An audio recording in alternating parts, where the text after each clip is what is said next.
welcome back to The Distressed Princess. I'm Rhonda, and in today's video, I'm starting my fall DIYs.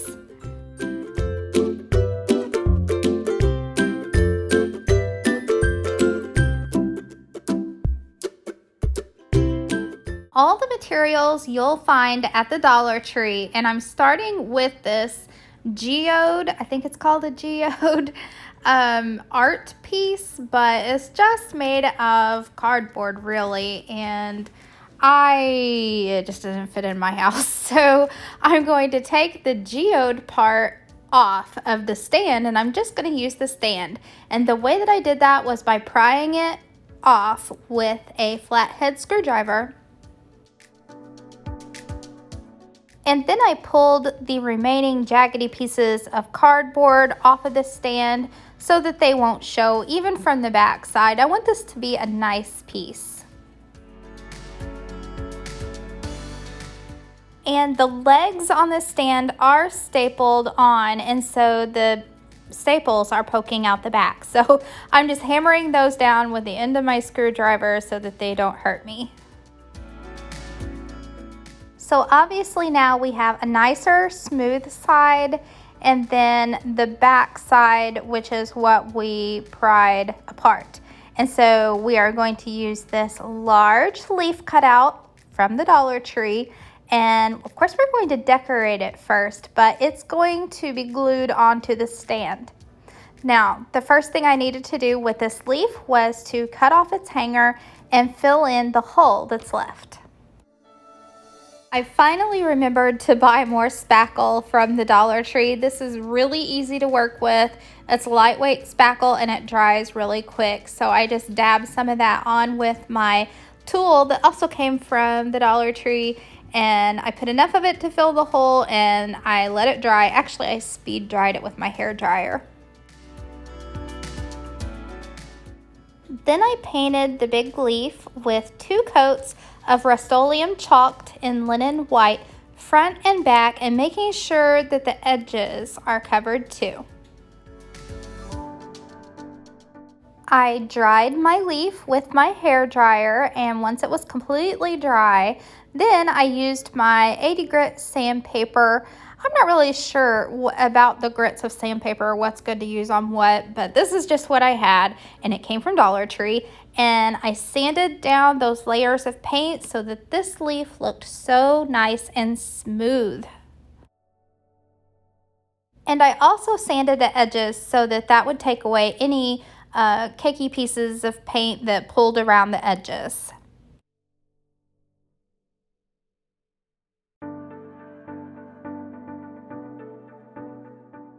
And because I am going for a neutral fall look, I'm decorating this leaf with some gray chalk paint. And this is chalk paint that's from Michael's. It's in the color Artifact. I've had this jar forever and a day, and it's perfect for purposes just like this. So I'm using one of the little stippling stencil little chippy brushes from the Dollar Tree to apply it around the edges using a dry brush technique. So when I dip my brush into the paint, I also dab a lot of it off into the lid before I start putting it onto the leaf.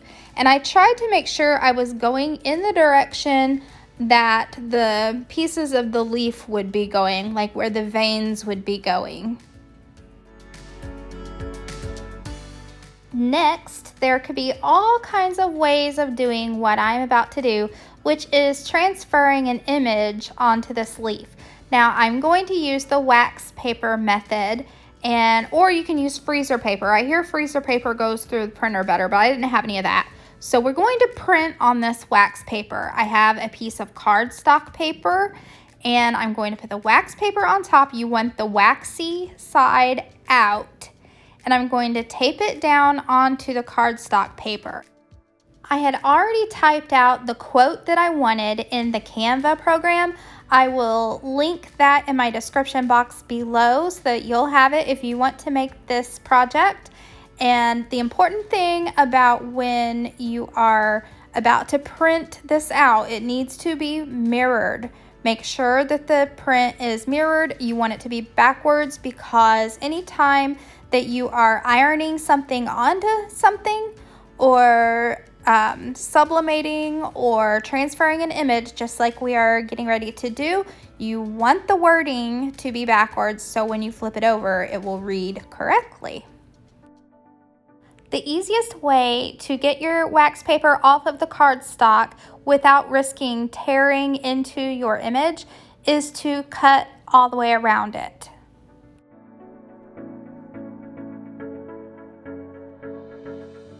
You have to be very careful when you're handling your wax paper with the writing on it because the ink will still be wet because it was printed on wax paper, and that's how we get the transfer.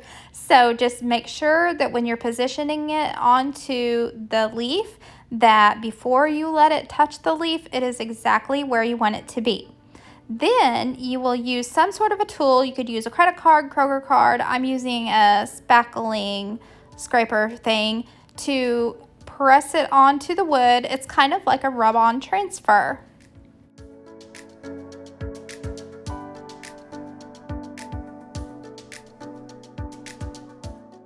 Ta-da! This is the first time that I actually used this method, and I will be using it some more because it sure worked. Now you want to attach the leaf to the stand so that it will stand up, and my first inclination was just to grab my glue gun, so I ran my glue and I put my leaf in place, but guess what?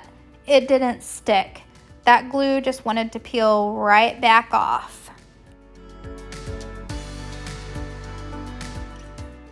So then I decided to try my Star Bond glue, and Star Bond was generous enough to send me some of their products to try. This is the first time that I'm using it, and I chose to try out the thick. They have a thin, a medium thick, and a thick glue, and they come with these precision applicators and these two different kinds of regular applicators and instructions on how to use it. And so, yeah, this is my first experience with the Star Bond glue. So the instructions are really simple. All you do is remove the lid to the glue, and underneath the lid is a little styrofoam piece that you will peel off, and then you will put your applicator tip on, which I didn't need one of the precision tips. I don't need a small detailed tip. So I used a regular one, and you do have to snip the end of the applicator tip off, and then you're ready to apply. The instructions say that it doesn't take very much, so I'm just going to use 3 little dots of the glue, and this is why I chose to use the thick glue, because a thinner glue just kind of seeps into that cardboard. Then you use the accelerator spray on the other piece. So I put the glue on the stand. I'm going to spray the accelerator onto the leaf, and they're going to bond together, and it only takes 10 to 20 seconds.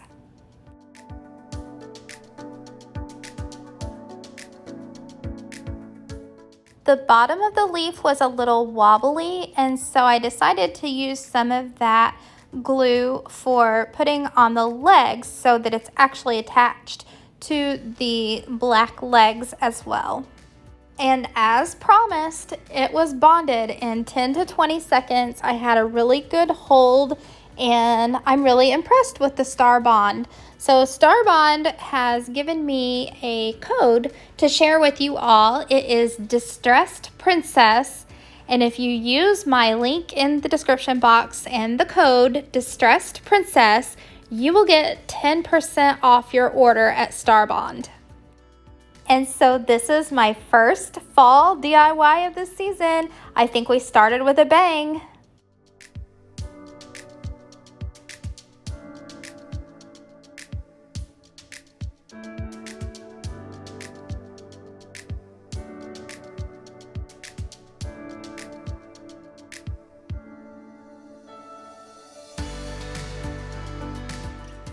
Next is a DIY that I finally get to use, the ceramic piece that is at the Dollar Tree. They have different ones with different sayings, and this is kind of etched into the ceramic. It's not just painted on top.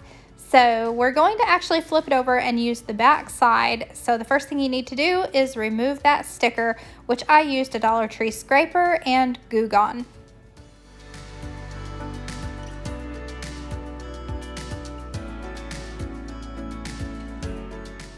Goo Gone is great at removing those stickers. You get it at the Dollar Tree. Just make sure that you wipe your project back off after using it because it does have citrus oil in it. So even though I was going to use the back of this ceramic piece to put my design, I still wanted those words covered up. So I'm using the self-adhesive cork that you get at the Dollar Tree.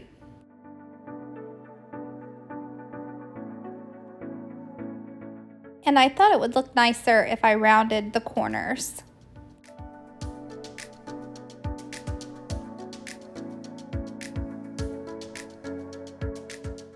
Then just peel the backing away and press it onto the ceramic piece. And this is a really good self-adhesive piece. You can't say that about everything that's self-adhesive from the Dollar Tree, but this one definitely works. Now for the design that's going to go on the front.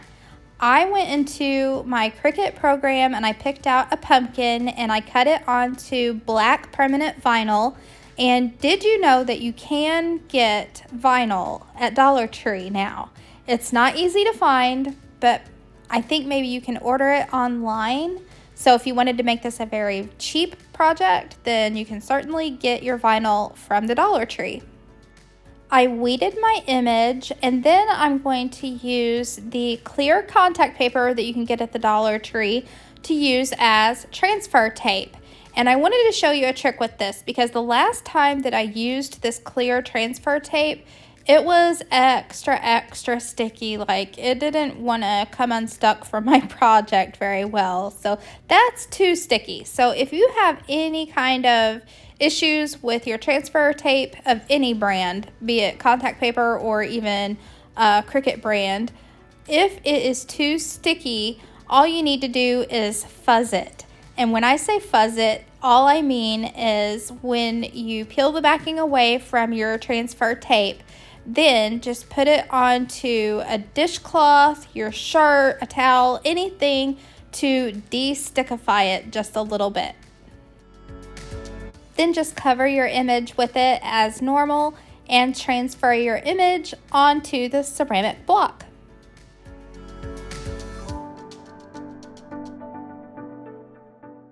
Now you have a pretty image on the front and the back is covered in case you wanted to use it in like a centerpiece on your coffee table.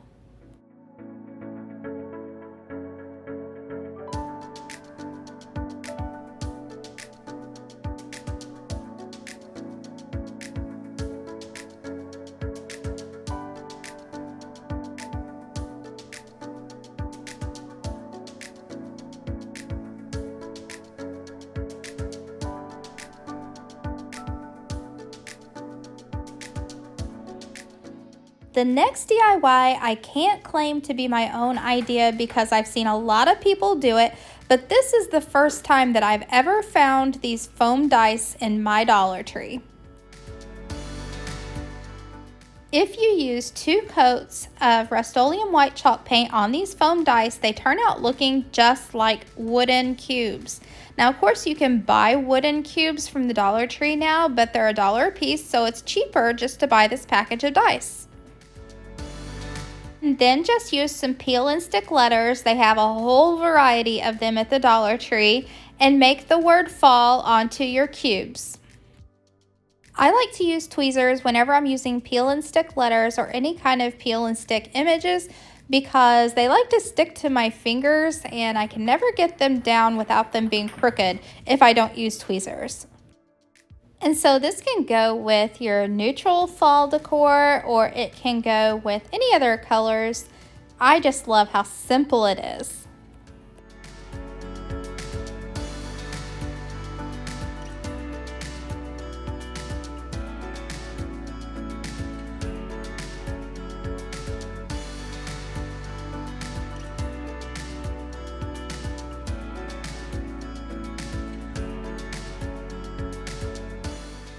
The next DIY is using a vase that I actually got at the Dollar General store, but of course, you know, you can find a whole slew of different vases from the Dollar Tree to do this project with.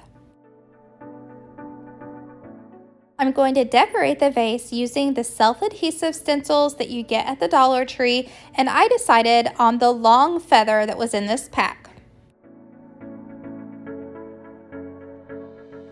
I centered my design onto the vase, and now I'm going to protect the rest of the vase from my spray by using just some scrap piece of contact paper backing. I always save the backing off of my contact paper just for purposes like this.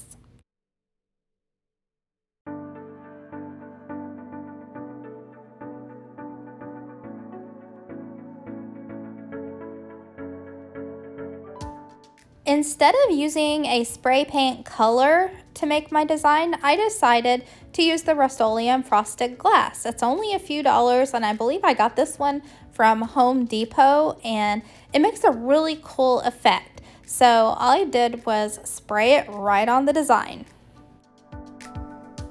Now what happened next, I'm not sure if it was my fault for letting it dry too long. Like maybe I should have peeled this off before it got completely dry, which is what I'm betting. But when I peeled the stencil off, some of the frosting wanted to come with it. So I lost just a few of the tips of the feather. See, you can tell right there where I'm peeling it back. Some of them are staying stuck inside the stencil. So yeah, I'm guessing if I would have done this part before it completely dried, I wouldn't have had this issue. But this is real life, real crafting, and real errors that happen. So I'm just gonna rename this project Project Broken Feather.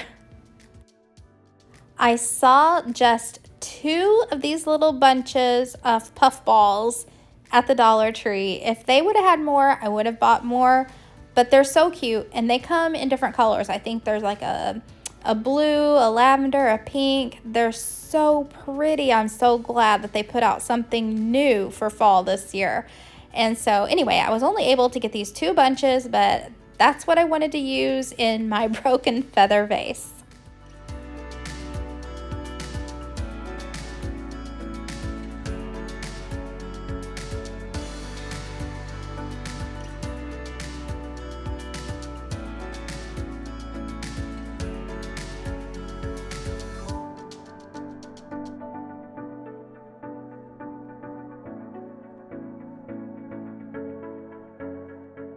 And then the last DIY today is making use of this yarn that they have at the Dollar Tree. They have such pretty colors. I've got a whole stockpile of it now. And we're going to make yarn balls. And of course, if you had some styrofoam balls, you know, you could just wrap your yarn around that, but I didn't have any styrofoam balls, so I'm just using paper. I wadded up a sheet of paper, and then I'm using masking tape, which I could use cheaper masking tape if I had any. This is my blue painter's tape, but if I were you, I would use the cheap masking tape. And I taped around the paper ball just to keep it in shape.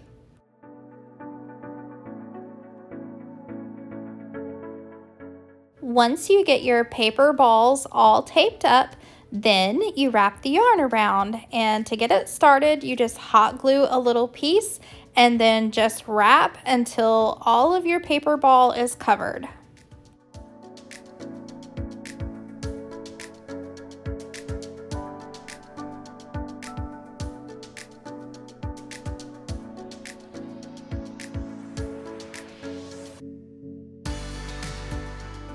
When the paper ball is completely covered in yarn, then I wanted to tuck the end piece under some of the wrapped pieces so that it would stay secure. And to make it doubly secure, I also put a little dot of hot glue.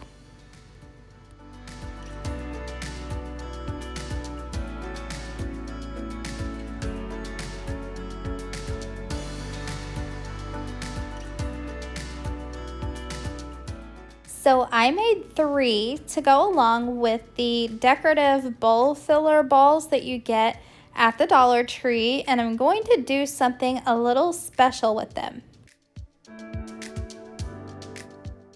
I'm going to use them as scent diffusers. I'm going to use my very favorite fall scent from Bath & Body Works, which is Bonfire Bash, and I'm going to soak these in this smell. And because the bowl filler is wood, it will soak it up, and the yarn will soak it up, and it will completely make my living room smell like my favorite fall smell. And the only thing that I didn't have to complete this project was a bowl to put them in. So that's on my list of things to look out for next time I go to the Dollar Tree.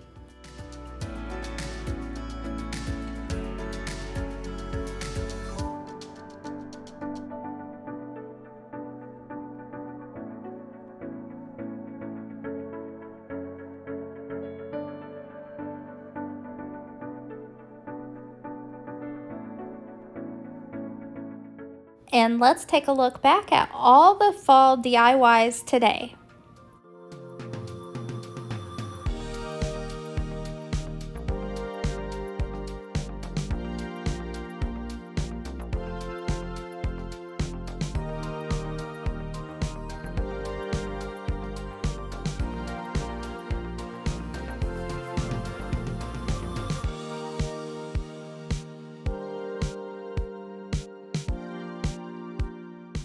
So let's get this fall season started. Thanks for watching, everyone. I hope you enjoyed this video. If you want to watch some more, just click the link that I've provided here for you, and I will see you next time. Bye.